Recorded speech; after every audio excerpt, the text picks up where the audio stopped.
Small-scale industries fear their businesses could grind to a halt in 2019 if government does not deal with concerns surrounding the cost of doing business in the country. Even though government in the 2019 budget laid claim to the stimulus package for businesses as well as the reduction in interest rate, industries say more has to be done for the sector. There's more in the following report.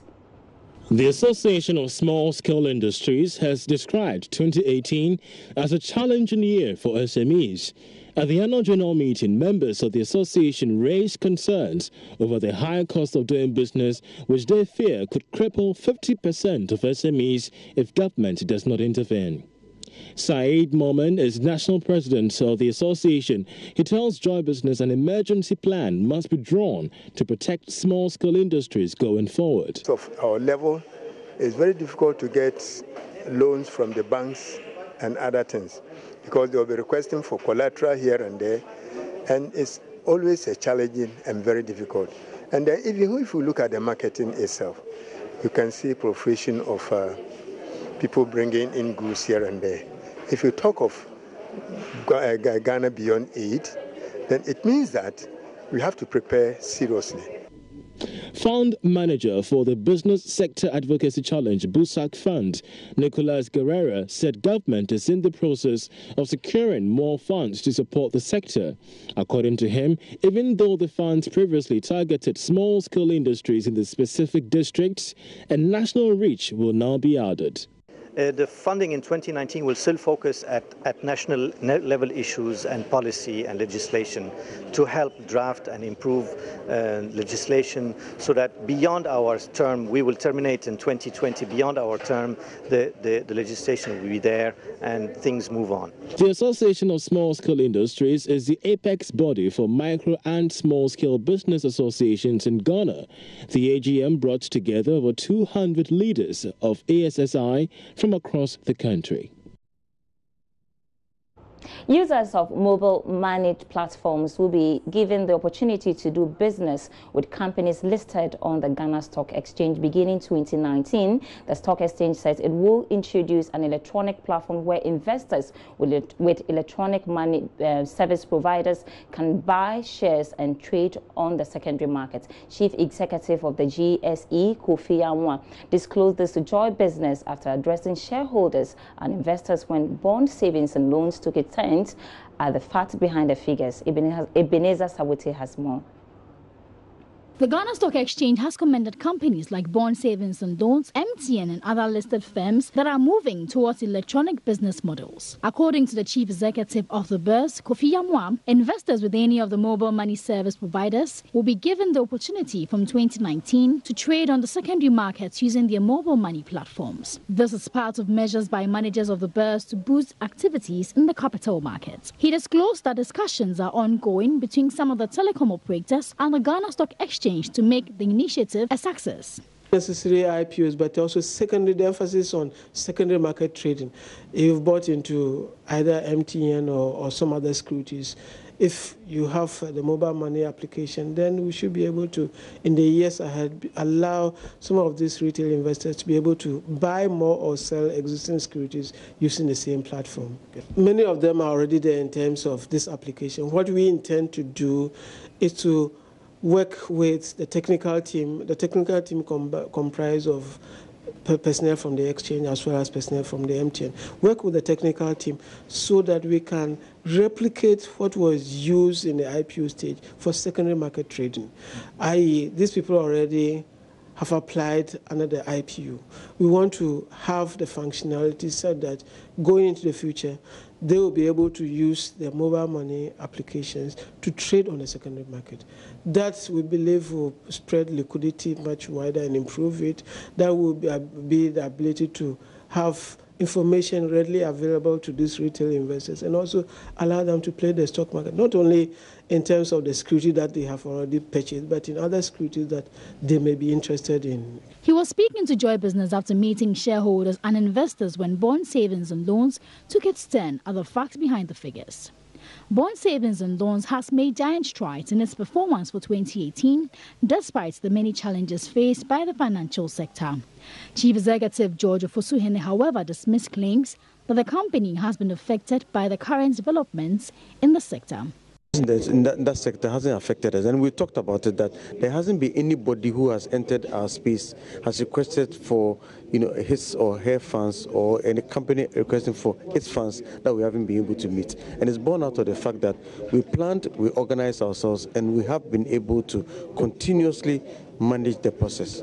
And it will continue like that. There won't be any problem, and we will not have any problem. Are you looking to merge with any of those? Not at all. As part of our plan, we have our business plan that is structured for us to grow in a particular way. So there are no plans, to merge with any institution, as far as the way forward is concerned. You're still watching Business Live with me, Sandra Esenam, and we have more business news after this break.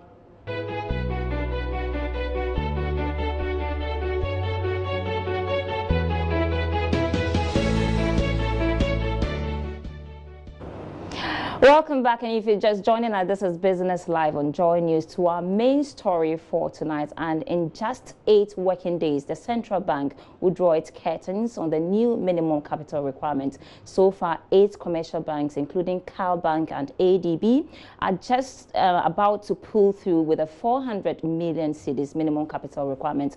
But these banks likely to beat the deadline, or the banks should, the Bank of Ghana actually should be considering an extension of the date. Professor Peter Korte is an economist and head of the Department of Economics at the University of Ghana. He joins me right now by phone. Thanks so much, Prof, for your time on Business Live. Thank you very much. Good evening to you. Thank you. So some of these banks seem to have dragged this whole process, and we are closing in now. But will you blame them for the delays? Let me make a quick correction. I'm the head of economic division at ESA. Thanks for the correction, sir. I'm the immediate past head of economics. Right. Yes, you will not blame the bank too much. You recall that MTN its IPO not too long ago. Right. All banks are raising funds locally, and some trying to get funds. So they are basically tapping the same stock, and it's quite difficult to raise funds in the shortest order. Moreover, the U.S. economy has become stronger, so people prefer to invest in the U.S. than investing locally, and many others. So there are several factors that are working against the banks in raising funds. So with this, what are the options available to these banks that may not be able to meet the minimum capital requirement by the December 31 deadline? I think the Bank of Ghana indicated that at some point it will force some of them to merge their strategies, or that will guide for this merge. So going forward, I think if they are not able on their own to raise capital or merge, then the central bank will be compelled to merge or ask some to focus for that. I know some measures are currently ongoing. They've not been able to finalize things yet. Sahel-Sahara Bank with other banks, and also we have that one with Energy Bank as well. So the measure process is currently ongoing. But moving on, do you think that the Bank of Ghana should review the extension deadline for the minimum capital requirement? Well, if you review, what are you going to review? For how long are you going to do that? But I believe the bank will review the whole process, review where these banks are in terms of raising funds, in terms of merging, based as it could advance itself. But at the moment, it will be difficult to find a bank that hasn't made much or much effort, and you want to extend the deadline. And I don't think that would be true. All right, thank you so much, Professor Peter Korte. He's an economist and he was talking to us about the new minimum capital requirements. And we have just 8 working days to hit the deadline. And we understand 8 banks have not been able to meet the capital requirements yet. 2 other stories. Some shop owners around City Light and Kukumlimi here in Accra say they feel insecure following a fire outbreak in the area earlier today. 2 wooden stores were burnt. Charles was at the scene and has the following report. Came to a standstill for traders and SMEs at City Light in Kukumlimi when the roof that houses some shops caught fire. Joy Business arrived at the scene few minutes after the outbreak, the fire consuming the entire wooden structures on the roof. Shop owners who witnessed the scene narrated what they saw. Smoke started coming from it, so something like that happened some months ago, yes. Electrical fault, yes. But here I don't know whether it's electrical fault, I don't know. So you don't feel safe? No, not at all. I started shouting, fire, fire, so they should what? So we started calling fire service. We're all working as usual, and we had fire from upstairs, so we had to rush out quickly.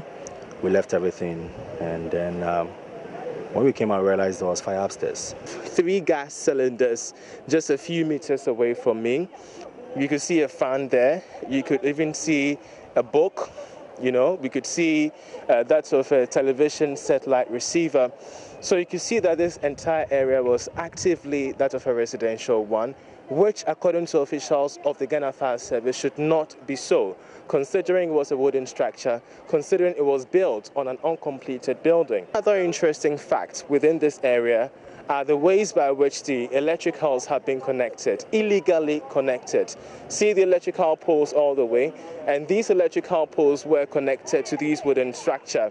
Initially, our interactions with residents did tell us that there was illegal electrical connection to this area, of which officials of the Ghana Fire Service are saying could have led to the fire outbreak that occurred in this area. Firefighters who spoke to Joy Business off record have warned the business community and the general public to restrain from fighting fire without the assistance of the Ghana National Fire Service, a move they claimed stoked the flames to such intensity. For Joy Business, Charles Aite reporting. The Ghana Mine Workers Union has served a notice to contract companies operating within the mining industry to stop short-changing their members. The warning, according to the union, has become necessary because most of these contracting firms are not following the collective bargaining agreements approved by the Labour Ministry. General Secretary of the union is Prince William Ankra. Local content is key for our dear nation. I mean, to grow our dear nation, we need national with a good pace to also have them with the mines. The danger is that, look, these local contact colleagues get shortchanged by the key mining companies to the extent that when they bid for contracts, their pay rates, that does not suffice them. In effect, they're not able to do things that the mines that headed to employees were working were paid. For instance, if Gulf Force, Newmont pays an employee $1,000 for a job, and you give to Ibrahim Muhammad's company EMP or BCF, and you offer them $500 per head, what that means they will be shortchanged to a large extent. So they will not be able to do what obviously the mines would have done, and therefore employees don't show commitment towards the job. In effect, you have resources that don't meet your cost of doing business.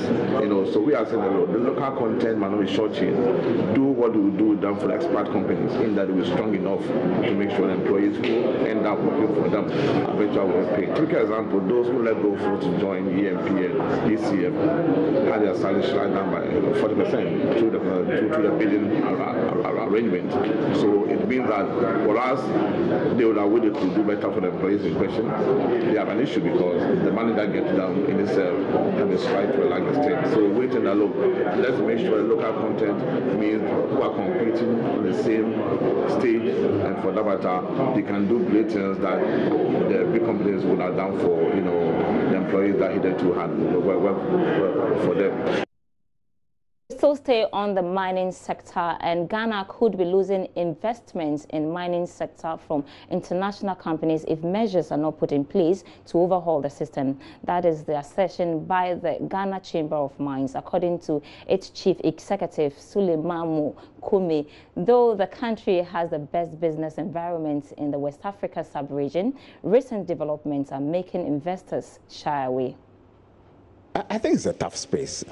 We see companies moving to other countries within the sub-region. That is not to say that there's no investment in Ghana at all.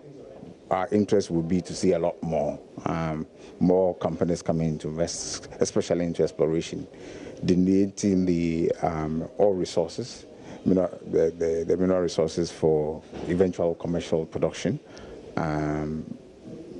Like I said, I just came back from Abidjan from a big conference, and we see the investors showing interest in other countries within the sub-region, and we need to up our game a little bit more. Ghana, yes, we are the mecca for mining investment, especially when it comes to gold in West Africa, but we can't take it for granted because other countries within the sub-region are doing so well, attracting investment, and we want to continue to be number one. Currently, we are number one.